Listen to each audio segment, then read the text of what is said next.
الكريم. أما بعد فأعوذ بالله من الشيطان الرجيم. بسم الله الرحمن الرحيم. وقالوا لو كنا نسمع أو نعقل ما كنا في أصحاب السعير فاعترفوا بذنبهم فسحقا لأصحاب السعير. إن الذين يخشون ربهم بالغيب لهم مغفرة وأجر كبير.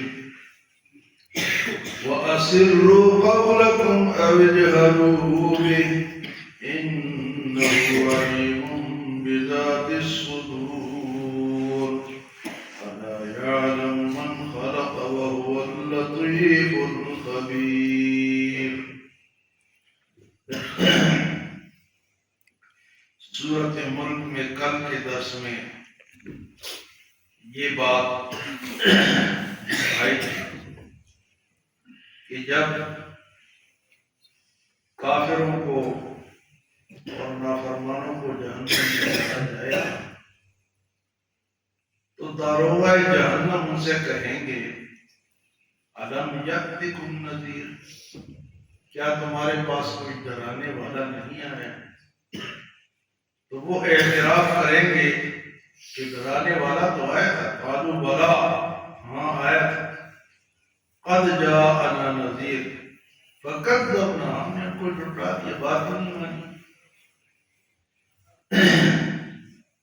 فکذبنا وقلنا ما نزل اللہ من شیء، اور ہم نے ان سے کہا کہ اللہ نے کوئی چیز نازل نہیں کی. جو لوگ وحی کا انکار کرتے ہیں اس طرح کے وحی کیا چیز اللہ کے سامنے دیکھا، اس طرح کی باتیں کرتے ہیں. فرمایا ان انتم الا فی ضلال کبیر، تم تو بڑی گمراہی میں ہو. یعنی بتانے والوں کو آگے سے کیا کہتے ہیں؟ تم تو بڑی گمراہی میں ہو. تو ایک جواب اور دیں گے جو آج کے درس میں، تو کیا کہیں گے؟ وقالو، اور کہیں گے لو کاش، لو کنا نسمع او نعقل، کاش ہم سن لیتے اور سوچ لیتے، ما کنا فی اصحاب السعیر، تو آج ہم جہنم میں نہ ہو. دو باتیں، سننا اور سوچنا. عقل اللہ نے دی، سمجھنا. پہلی بات تو یہ کہ کوئی سنے گا تو اس کو سمجھ میں آئے گی، جو سنے گا ہی نہیں. اب ہمارے اتنا بڑا معاملہ ہے کہ چند لوگ سن رہے، باقی تھوڑا سن رہے، تھوڑا سمجھ میں آئے گا. تو سمجھ میں تو تب آئے گا جب پہلے سنیں گے. تو قیامت کے دن پھر کہیں گے کاش ہم سن لیتے، لو کنا نسمع او نعقل، یا ہم اپنے عقل سے کام لے لیتے، سوچ لیتے. سننا اور سمجھنا، سوچنا، یہ دو بہت بڑی بات ہے کہ سنتے رہنا چاہیے. جب انسان ایک اچھے ماحول میں ہوگا، سنتا رہے گا تو وہ بات اس کے ذہن میں بیٹھ جائے گی. یہاں تک کہ اگر ہمیں کوئی پڑھائی بھی نہیں آتی نا، کوئی لفظ ہمارا غلط ہے قرآن پاک کا، نماز کا، کسی کلمے کا، تو بار بار پڑھنے سے وہ یاد ہو جاتا ہے. تو سنیں گے. دوسری بات عقل اللہ نے دی ہے، عقل بہت بڑی نعمت. دیکھو جو جس کو اللہ نے عقل دی وہ مکلف، اس سے سوال ہوگا. اب جانوروں کی عقل نہیں ہے، ان کی جو عقل ہے وہ ان کے کام کے لیے ہے، وہ اعمال کے لیے نہیں ہے. تو انسان کو اللہ نے عقل دی، لیکن بعض اب اس طرح بھی ہوتا ہے کہ وہ انسان عقل کو اتنا اونچا سمجھتا ہے کہ میری عقل میں سمجھ میں یہ بات نہیں آتی. بھئی عقل دی ہے لیکن اتنی بھی نہیں دی کہ وہ شریعت سے آگے نکل جائے. چھوٹی سی تیری عقل ہے، اس کو اتنا بڑا چڑھا کے پیش کر رہا ہے کہ میری سمجھ نہیں. تیری سمجھ ہے کہ تو یہ بھی نہیں کرنا چاہیے کہ بھئی میری سمجھ میں نہیں ہے تو ہے ہی غلط. یہاں فقہاء اور مفسرین فرماتے ہیں کہ دو باتیں. ایک تم کسی اچھے عالم سے سن کر پیچھے چلو، اور یا پھر نہ کہ وہ خود اتنے بڑے تم عالم ہو کہ تم پھر اجتہاد کرو، خود مسئلہ حل کرو. تو خود اجتہاد آپ کر سکتے ہیں، اس لیے تقلید ضروری ہے، سننا ضروری ہے. اگر تقلید نہیں کریں گے تو لازم گمراہی کی طرف جائیں گے. مثلا ایک بات آج میں سمجھا رہا ہوں اور ایک بات امام ابو حنیفہ سے سمجھائی، فرق ہوگا یا نہیں ہوگا؟ تو ان کی بات بہت اونچی ہوگی. تو ان کا یہ احسان ہے امت پر، ان چار اماموں کا، کہ انہوں نے شریعت کو لکھ لیا، آسان کر لیا، مسائل حل کر کے ہمیں دے دیے. اب قیامت تک اس پہ عمل کرتے رہو. تمہیں زیادہ سوچنے کی ضرورت ہے.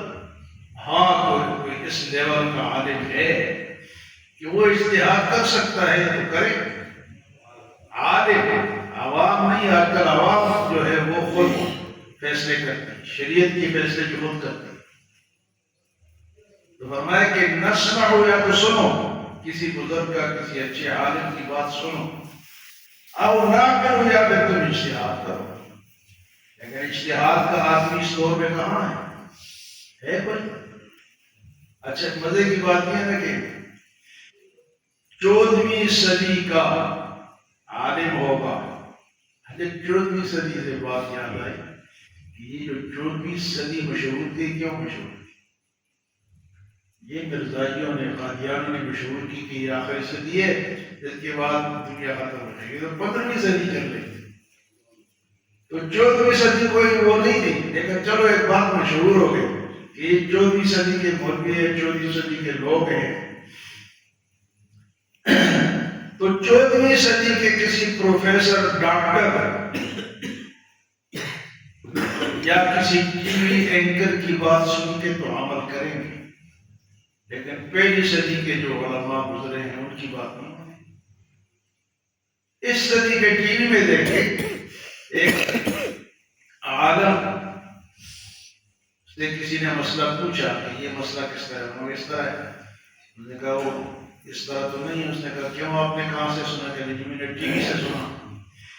تو اس نے کہا جی کہ ٹی وی والے کی بات مانو گے یا میری مانو گے؟ میں تمہارے سامنے مدرسے میں پڑھا ہوں، اتنے سال لگائے ہیں، تمہیں پتہ بھی ہے، تم اس کی بات مانو گے یا میری بات مانو گے؟ انہوں نے کہا جی اس کی بات مانوں گا. کیوں نہیں؟ وہ ٹی وی پہ آتا ہے. وہ کیا ہے؟ وہ ٹی وی پہ آتا ہے. اب اس کو پہچان کا نہیں، اس کے علم کا بھی پتہ نہیں کہ وہ کہاں سے پڑھا، کتنا اس کا علم ہے. اور جو جس کو جانتا ہے اس کے علم کو بھی جانتا ہے، اس کی بات کو نہیں مانتے. تو تقلید جو ہے نا عوام کے لیے، خصوصاً حضرت شاہ ولی اللہ محدث دہلوی رحمۃ اللہ، جن کی برکت سے بر صغیر میں دین پھیلا، ہم تک پہنچا. وہ تھے 4 ان کے بیٹے تھے، سب علماء تھے. وہ مجتہد لیول کے عالم تھے. حضرت شاہ ولی اللہ محدث، شاہ عبدالقادر، شاہ عبدالعزیز اور شاہ رفیع الدین، یہ ان کے بیٹے تھے، اور خود بھی عالم تھے، اور 4 ان کے بیٹے عالم تھے. ان کی برکت سے بر صغیر میں دین پھیلا. وہ فرماتے ہیں کہ مجھے بھی تقلید کرنی پڑتی. انہیں مجتہد ہے خود بھی، لیکن تقلید وہ بھی کرے. جو لوگ تقلید نہیں کریں گے خود، جس طرح کے نسمع و نعقل، کہ ہم نے سنا بھی نہیں اور عقل بھی استعمال نہیں کی. تو عقل وہ لوگ استعمال کریں جن کے پاس علم ہو، جو سمجھ سکے. ہر بندہ عقل استعمال، ہاں اتنی عقل تو ہر بندہ استعمال کرے جتنی ہے، لیکن اس سے آگے نہ جائے. چھوٹی سی اتنی سی ہماری عقل ہے اور اتنی بڑی شریعت ہے، تو ساری تو اس کی سمجھ میں نہیں آئی. تو قیامت کے دن ایک جواب یہ دیں گے ایک تو کہیں گے کہ ڈرانے والے آئے تھے، ڈرایا، لیکن کیا ہوا؟ ہم نے ان کی بات نہیں مانی۔ اور دوسرا کہیں گے لو کننا نسمع او نعقل، کاش ہم سن لیتے اور عقل سے کام لے لیتے، ما کننا فی اصحاب السعیر، تو آج ہم جہنم میں نہ ہوتے، آج ہم جہنم میں۔ تو بھئی جہنم سے تو بچنا اسی طرح نہیں کہ سمجھ کے چلیں۔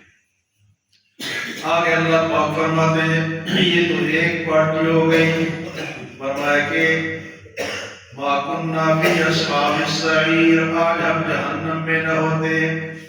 تو فرمایا فاعترفوا بذنبہم، وہ اپنے گناہوں کا اعتراف کریں گے، فسحقا لاصحاب السعیر، اللہ پاک فرماتے ہیں دوری ہو جہنم والوں کے لیے، دوری ہو لعنت، دور۔ بے شک اعتراف کرے لیکن اب کیا ہے کہ اب ان کی بات نہیں سنی جائے گی۔ دوسری پارٹی ان الذین یخشون ربهم بالغیب، بے شک وہ لوگ جو غیب میں اپنے رب سے ڈرتے ہیں، غیب کی وجہ سے اپنے رب پر ایمان لاتے ہیں۔ آپ سب کا ایمان بالغیب ہے، یؤمنون بالغیب۔ فرمایا وہ لوگ یخشون ربهم، جو اپنے رب سے ڈرتے ہیں، بالغیب، غیب میں دیکھا نہیں اللہ کو، لیکن یہ پتہ ہے کہ اللہ ہے اور ہمارا ایمان ہے، جو باتیں اللہ کی ہے وہ سچ ہے۔ ان الذین یخشون ربهم بالغیب، تو یہ جو لوگ ہیں لہم مغفرۃ واجر کبیر، ان کے لیے اللہ کے ہاں بخشش ہے اور بڑا اجر ہے۔ کون؟ ایمان والے اور غیب میں ڈرنے والے، غیب پر ایمان لانے والے۔ اس کے بعد فرمایا وَأَسِرُّوا قَوْلَكُمْ أَوِ اجْهَرُوا بِهِ، چاہے تم اونچی بات کرو یا آہستہ کرو، وَأَسِرُّوا قَوْلَكُمْ، آہستہ بات کرو، أَوِ اجْهَرُوا بِهِ، یا اونچا بولو، وَأَسِرُّوا قَوْلَكُمْ، آہستہ بات کرو، أَوِ اجْهَرُوا بِهِ، یا اونچا کر کے بولو، إِنَّهُ عَلِيمٌ بِذَاتِ الصُّدُورِ، بے شک وہ تو دلوں کے رازوں کو جانتا ہے۔ آہستہ بولو یا اونچا بولو، اس لیے وہ جانتا ہے، اس لیے چیخنے چلانے کی ضرورت نہیں۔ آہستہ بھی وہ سنتا ہے اور اونچا بھی وہ سنتا ہے، لیکن آہستہ کی اس کو پسند ہے۔ عاجزی اور عزت، قرآن میں اللہ پاک فرماتے ہیں ادعوا ربکم تضرعا وخفیا، اپنے رب کو پکارو عاجزی کے ساتھ اور خفیہ طریقے سے، لا الہ الا اللہ، لا الہ الا اللہ، اونچا اونچا، جہاں اونچا حکم ہے اذان کا اونچی کہو۔